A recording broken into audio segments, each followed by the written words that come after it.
બજાર પર આપનું સ્વાગત છે અને આપ જોઈ રહ્યા છો પ્રોપર્ટી ગુરુ અને હું છું ઝરણા અરકંટી. તો સીએનબીસી બજાર સતત 12 વર્ષથી તમામ દર્શકોના સમૃદ્ધિ સર્જન માટેની દરેક જાણકારી આપના સુધી પહોંચાડવાનું કામ કરી રહ્યું છે. ન માત્ર શેર બજાર એટલે કે ઇક્વિટીની વાત હોય, પણ આપણે દરેક એસેટ ક્લાસની વાતો આ ચેનલ ઉપર કરીએ છીએ. ત્યારે જ રિયલ એસ્ટેટ અંગેની તમામ જાણકારી આપના સુધી પહોંચાડતો શો એટલે પ્રોપર્ટી ગુરુ, અને પ્રોપર્ટી ગુરુએ પણ 12 વર્ષ પૂરા કરી લીધા છે. તો આ 12 વર્ષ સતત સાથ આપવા બદલ સૌપ્રથમ તો દર્શકોનો આભાર માનીશ, અને તો આ વર્ષની સીએનબીસી બજારની થીમ પણ આપને જણાવી દઉં. જે અમારી ઉજવણીની જે થીમ છે એ છે સમૃદ્ધિ સર્જનનું મુકામ, એટલે કે વેલ્થ ક્રિએશન ડેસ્ટિનેશન સીએનબીસી બજાર.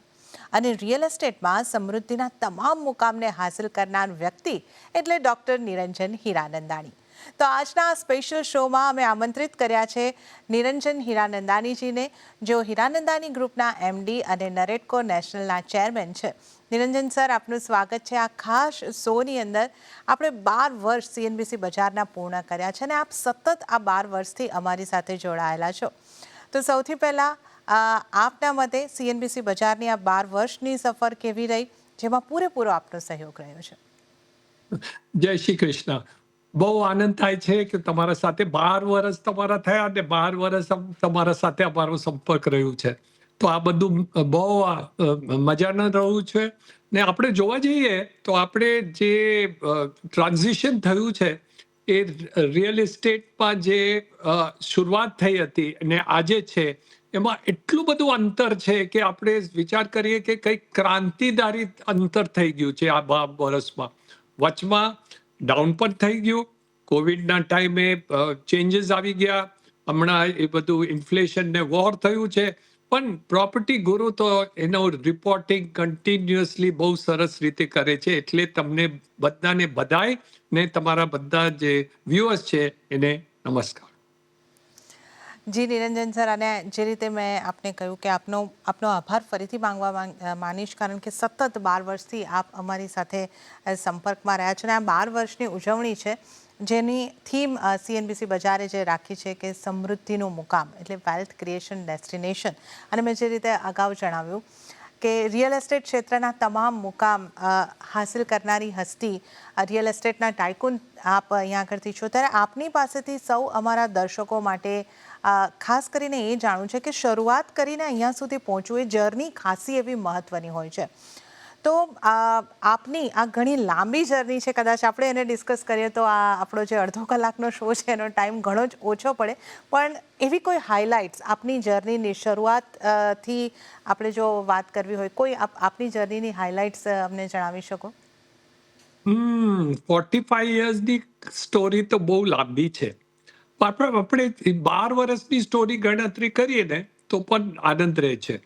આપણે જોઈએ તો આ લાસ્ટ 10 વર્ષ 12 વર્ષમાં જેવી રીતે ચેન્જીસ જે આવી ગયા એમાં મહત્વમાં રેરા આવી ગયો, રિયલ એસ્ટેટ રેગ્યુલેટરી એક્ટ. મને લાગે છે એ બહુ ક્રાંતિકારી પરિવર્તન આવ્યું છે ને રેગ્યુલેટરી મિકેનિઝમ ફર્સ્ટ ટાઈમ આપણા રિયલ એસ્ટેટમાં આવ્યું. જેવી રીતે સેબી કેપિટલ માર્કેટ્સમાં આવે છે એવી રીતે જ રિયલ એસ્ટેટ રેગ્યુલેટરી એક્ટ અમારા રિયલ એસ્ટેટમાં આવી ગયું છે. એમાં 2 ચેન્જીસ મોટા થયા છે. નંબર 1 કે જે એકચ્યુઅલી ગલત ટ્રેડિંગ થતું હતું, જેને પાસે જમીન પણ નહીં હોય પણ એ ફ્લેટ્સ ને બધું ડેવલપમેન્ટ વેચાઈ કાઢે અને પૈસા હડપ કરી જાય, એ બંધ થઈ ગયું. બીજું કે જેને પાસે પ્લાન્સ પણ હોય પણ એનું ફૂલ અપ્રુવલ નહીં હોય અને એનું ડિસ્ક્લોઝર નહીં થયું હોય તો એ પણ બિલ્ડર ડેવલપર વેચાય નહીં. એના પાસે તે હક નથી કે આ બધું વેચાય. That will be considered as illegal cell of properties. ત્રીજી વાત થઈ છે જે રિયલ એસ્ટેટ રેગ્યુલેટરી એક્ટમાં પરિવર્તન આવ્યું એ એસ્ક્રો મિકેનિઝમ છે. જે બિલ્ડર પાસે, ડેવલપર પાસે, ઓનર પાસે ₹100 ક્લાયન્ટના આવી જાય તો એ ₹30 યુઝ કરી શકે છે જનરલ ઓવરહેડ માટે. એન્ડ 70% જે પૈસા છે એ એસ્ક્રો મિકેનિઝમમાં ચાલી જાય, જે આપણે સિર્ફ only for using for development of the project. એટલે સેફટી સિક્યોરિટી જે ક્લાયન્ટની છે એ થઈ ગયું છે એન્ડ રેગ્યુલેટર એના ઉપર બહુ કડી તરીકે સે કરે છે. તો એટલે આજના તારીખમાં આ મોટામાં મોટું ચેન્જીસ જે આ 10-12 વર્ષમાં થયું છે is the real estate regulatory act.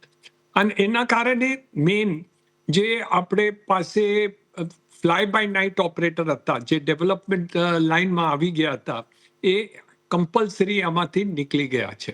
So that is the positive action about the real estate. Confidence જેવી રીતે સ્ટોક માર્કેટમાં સેબીનું કંટ્રોલ છે, એવી રીતે જ અમારું real estate. That is the most important change જે થયું છે. ધ સેકન્ડ મેજર જે ચેન્જ થયું છે આ 12 વર્ષમાં is the funding mechanism for flat buyers. જે ઓર્ડિનરી ફર્સ્ટ ટાઈમ સપોઝ એનું ઇન્કમ મળ્યું હોય કે જોબ મળી ગયો હોય, તો automatically they can go to any bank, financial institution, and depending on capacity of the buyer, they can take 20-year loan. તો આપણે 25 ને 30 વર્ષના જે યંગસ્ટર હોય એના એ પણ આજના તારીખમાં ફ્લેટ લઈ શકે. And banks and financial institutions are giving money to them for buying a flat. Plus income ટેક્સનું ટેક્સ રિડક્શન મળે છે, by which they will be able to reduce the extent of taxes that they pay. એટલે જે funding financing for the flat purchaser also has improved, and many banks, financial institutions, private banks, public sector banks, housing finance institutions આ બધા એને પૈસા આપે છે. તો આ બે વસ્તુ જે થયું છે એ ક્રાંતિકારી થઈ છે આ 12 વર્ષમાં. ઓકે, તો બે મોટી ક્રાંતિકારી વસ્તુઓ જે અહીંયા આગળથી આપણે વાત કરી, રિયલ એસ્ટેટની આખી પરિભાષા આપણને બદલાતી દેખાય. આપણે રિયલ એસ્ટેટની જો વાત કરીએ તો પ્રી રેરા અને પોસ્ટ રેરા આપણે આ રીતે અહીંયા આગળથી ખાસ કરીને વાત કરવી પડે છે, પણ ઘણી બધી પારદર્શકતા આવી છે અને હોમ બાયર્સને પણ અહીંયા આગળથી ઘણો બધો સપોર્ટ રેરા તરફથી મળતો હોય છે. અને જે ફંડિંગની વાત છે, ઘર લેવા માટે મોટા રોકાણની તમારે જરૂર પડે છે, તો ફંડિંગ સરળ બન્યું છે. તો હવે મોટા બદલાવની આપણે વાત કરી.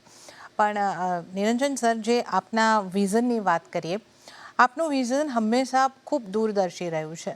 પવઈની જ્યારે તમે શરૂઆત કરી હશે અને તે સમયે પવઈ જે હશે અને આજના પવઈને આપણે જોઈએ તો બહુ જ મોટો આસમાન જમીનનો જે ફરક છે એ જોયો છે. પણ ન માત્ર પવઈ, થાણા હોય, પનવેલ હોય, ઘણી બધી કહી શકાય કે અર્બનાઇઝેશન, અર્બન ડેવલપમેન્ટને તમે ઘણી સારી રીતે બહુ જ પહેલાંથી તમે એનું વિઝન કર્યું છે. તો આ જે તમારું વિઝન રહ્યું છે, આ અંગે અમને થોડું જણાવો. આમાં શું છે કે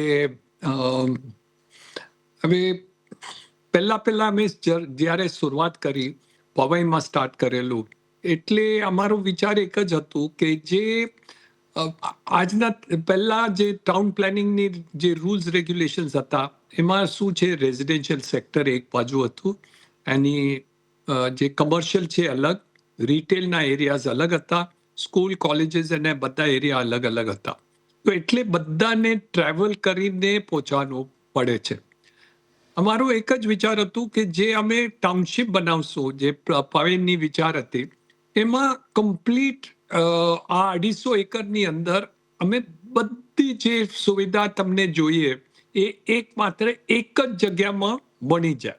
તો એટલે પવઈનું જે ડિઝાઇન અમે કર્યું એ ટાઈમે, લગભગ 37 યર્સ અગો, તો એમાં એ ડિઝાઇન એવી રીતે થયું કે રેઝિડેન્શિયલ બને, કમર્શિયલ બને, રિટેલ બને, સ્કૂલ આવે, હોસ્પિટલ બની જાય, રિટેલ શોપ્સ એન્ડ સ્ટોર્સ બને, એન્ટરટેનમેન્ટ માટે તમને બધા સુવિધા મળે, ગાર્ડન્સ 25% એરિયા અમે રિઝર્વ કરી ગાર્ડન્સને એમાં.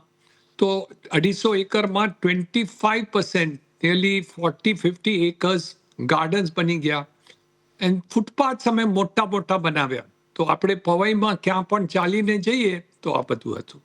એન્ડ એક વોક ટુ વર્ક, જે આપણે ઇન્ડિયન સાયકીમાં હતું, આગળ દુકાન પાછળ મકાન, અમેરિકન સિસ્ટમમાં કહીએ કે વોક ટુ વર્ક, એવી રીતે અમે આઈટીનું સેક્ટર બની ગયા. And all the other things made into one holistic thing. તો આઈડિયા તો સિમ્પલ હતી, પણ આઈ થિંક કોન્સેપ્ટ એક અહેડ ઓફ ધ ટાઈમ થયું અને એના પછી અમે બીજા પણ જે પ્રોજેક્ટ્સ હીરાનંદાની એસ્ટેટ થાનામાં કર્યું, હીરાનંદાની ફોર્ચ્યુન સિટી પનવેલમાં બને છે, અલીબાગમાં હીરાનંદાની સેન્ડ્સ, હીરાનંદાની પાર્ક ચેન્નાઈમાં, આ બધાની જે કોન્સેપ્ટ હતી એ સિમિલર હતી પણ ડિઝાઇન કમ્પ્લીટલી એક અલગ છે. તો એટલે કોન્સેપ્ટ અમે બહુ સિમ્પલ કરીએ છીએ, જેમાં કોઈ પણ જગા લે અથવા કામ કરવા જાય તો એને હોલિસ્ટિક લિવિંગ મળી જાય છે.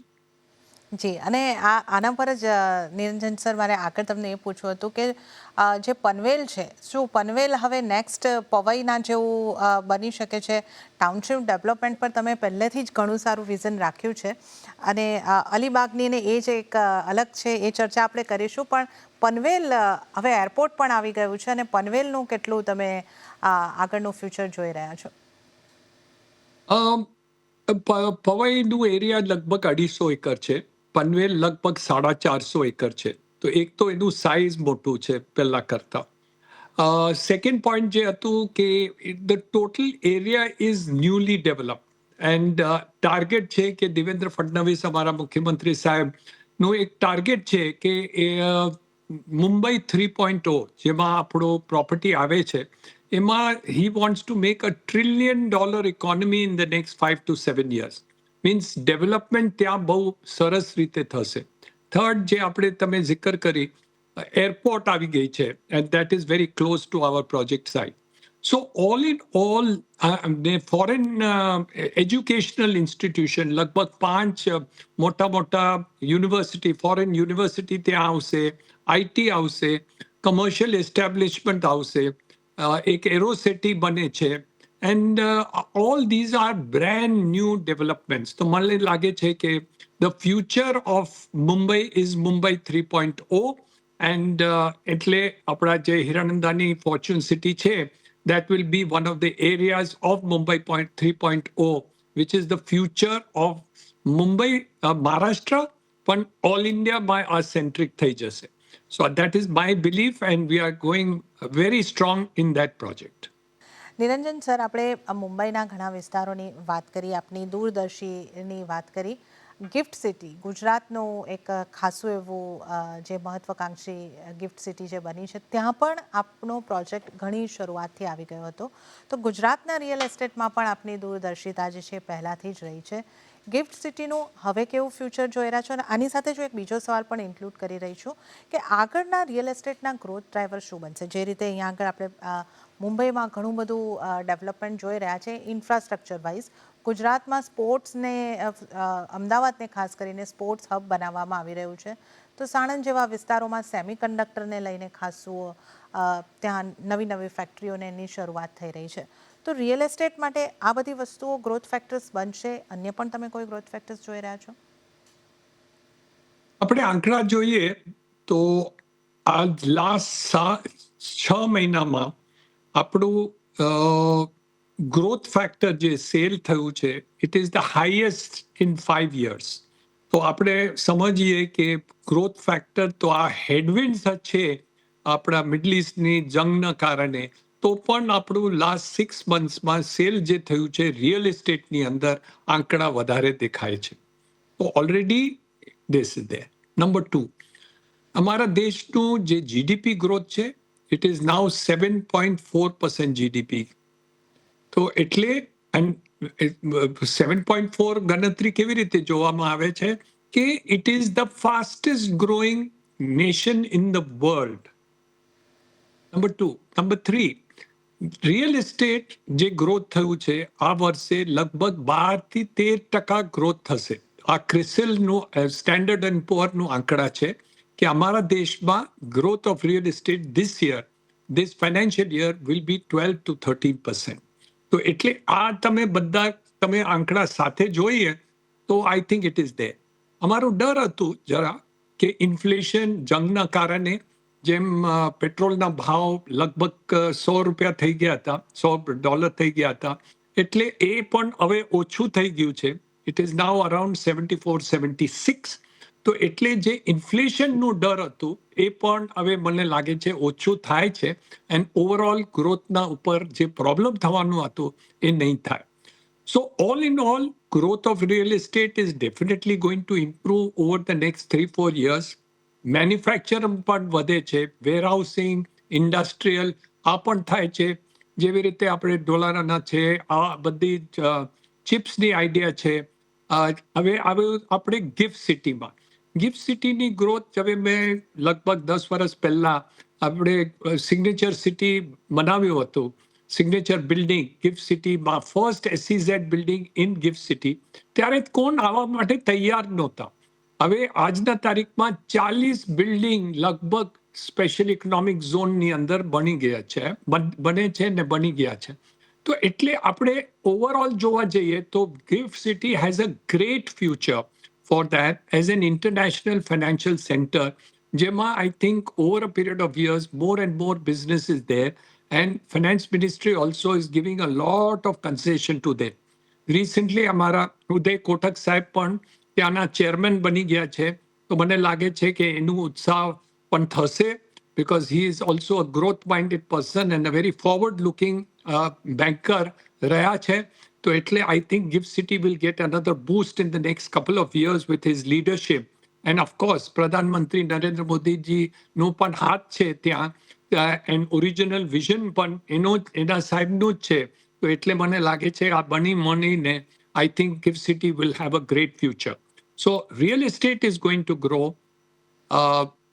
industrial manufacturing is growing, warehousing is growing, gift city will grow, all these centers of gravity વધશે. ને એક બે આંકડા મેં વધારે તમને એલાન કરું, શેર કરું છું.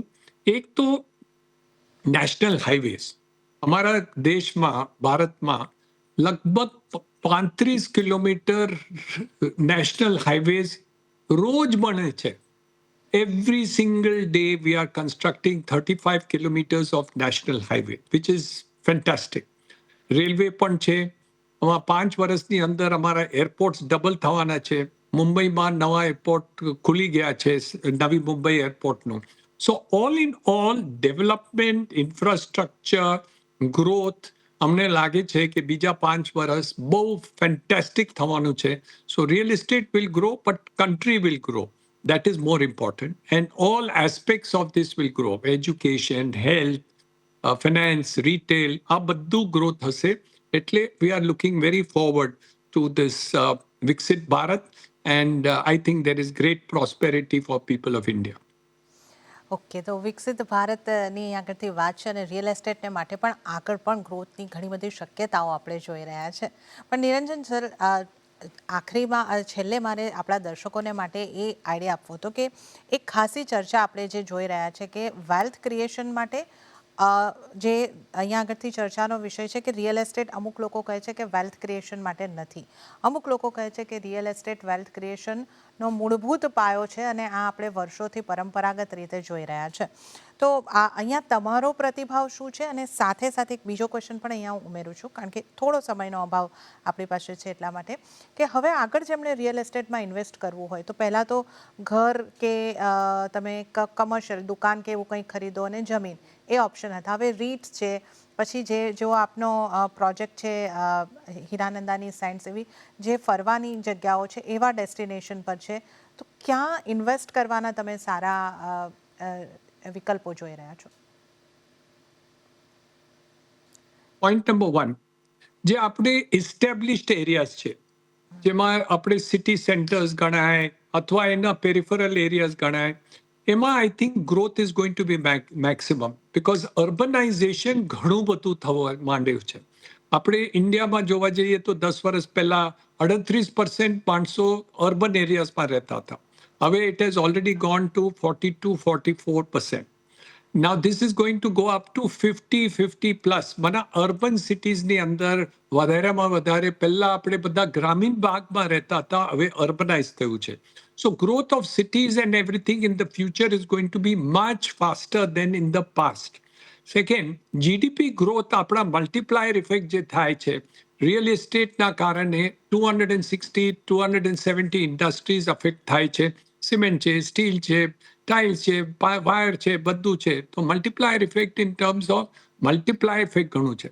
એન્ડ અનધર ફેક્ટર ઇઝ કે અમારું labour, we are the second largest employer in after agriculture. ગ્રામીણ વિભાગમાં ખેતીની પછી રિયલ એસ્ટેટ એન્ડ ઇન્ફ્રાસ્ટ્રક્ચરમાં મેક્સિમમ આપણે પાસે એમ્પ્લોયમેન્ટ થયું છે. સો ઓલ ઇન ઓલ જે બઢોતરી થશે in the next 5 years, real estate has to be a principal divider. So wealth creation now can be in various ways. તમે પ્રોપર્ટી પોતાના માટે લઈ શકો છો, તમે ખરીદી કરીને રેન્ટલ ઉપર કરી શકો છો, તમે લઈને આઈપીઓઝમાં ઇન્વેસ્ટ કરી શકો છો, ઇન્વિટ્સમાં કરી શકો છો. નવી એરિયાઝ જે ડેવલપમેન્ટ થાય છે, જેવી રીતે મુંબઈ 3.0 છે, જે હોસ્પિટાલિટીની એરિયા છે, જેવી રીતે હીરાનંદાની સેન્ડ્સ છે, અથવા કંઈ પણ ડેસ્ટિનેશન્સ છે, hotels and other things also as factors which are going to grow. So real estate ni growth next 10 varasma is investment like. But which part should be invested by whom? હવે કોઈને આપણે ઘર પોતાના માટે જોઈએ તો obviously he is going to take it where he needs it post. But એને rental ઉપર કરવું હોય તો then he has to see where the ROI is better. And peripheral areas of cities are looking much better than the center of the cities. And third part of it is alternative investment opportunities like stock market, like IPOs, like REITs, like other investments which are going to come. And afterwards, I believe fractionalization of real estate will also take place. So, આ બધી વસ્તુઓમાં future ઘણા, it is very good to invest into real estate directly or indirectly. Okay, તો real એસ્ટેટમાં રોકાણની ક્યાં તકો છે, કેવા ઓપ્શન્સ છે, એની પણ આપણે અહીંયા આગળથી ખાસ ચર્ચા કરી છે. અને નિરંજન સર, આપનો ખૂબ ખૂબ આભાર આજના શોમાં જોડાવા બદલ, અને સાથે જ આ સતત 12 વર્ષની જર્નીમાં અમારી સાથે રહેવા બદલ, આપની ઇન્સાઇટ્સ અમારા દર્શકો માટે શેર કરવા બદલ આપનો ફરી એક વખત ખૂબ ખૂબ આભાર. ત્યારે જ પ્રોપર્ટી ગુરુના આ એપિસોડની અંદર હાલ પૂરતું આટલું જ. તમામ દર્શકોને પણ 12 વર્ષ અમારી સાથે જોડાઈ રહેવા બદલ ઘણો ઘણો આભાર. અને આ એપિસોડમાં તો હાલ પૂરતું આટલું જ. હાલ મને પણ આપશો રજા, પણ વધુ અપડેટ અને સમાચારો માટે આપ જોતા રહો CNBC.